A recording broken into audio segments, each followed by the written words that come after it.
Bienvenue chers héros et chères héroïnes de Dieu dans cette nouvelle année 2025.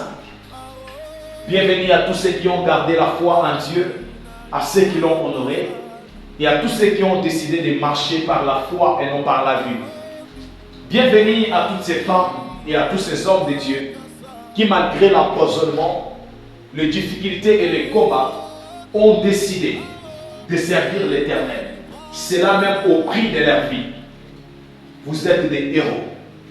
Et si l'Éternel vous a gardé jusqu'ici, Ebenezer, c'est parce qu'il a quelque chose qui n'a pas encore fini avec vous. C'est encore possible que vous puissiez vivre le plan parfait de l'Éternel et que vous puissiez expérimenter l'accomplissement de ses promesses. Cette année qui vient de finir a été une année pendant laquelle l'Éternel a amené plusieurs d'entre nous dans son école. L'école de la sagesse de Dieu, l'école de la patience. Et dans cette école, l'Éternel nous a appris à lui faire confiance.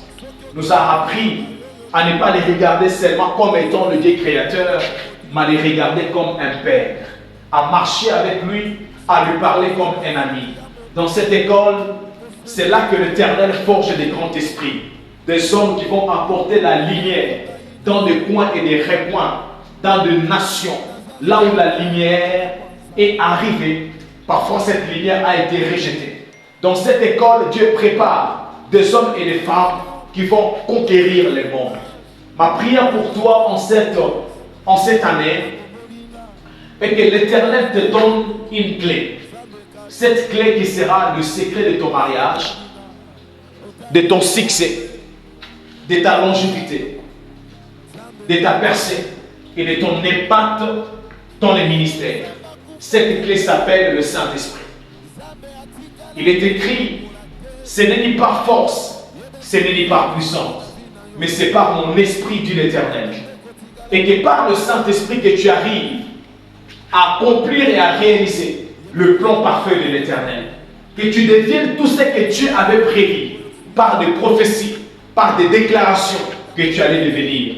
Et que rien ne puisse échapper au contrôle du Saint-Esprit dans ta vie. Que le Saint-Esprit, qui est le consolateur, qui est aussi le parfait conducteur, qu'il puisse te conduire dans le plan parfait de l'Éternel. Et que tu sois cette lumière dont les nations auront besoin, que tu sois cette femme dont les autres auront besoin, et que tu sois la réponse aux prières de ceux de ta famille. Amen. Et bonne année 2025.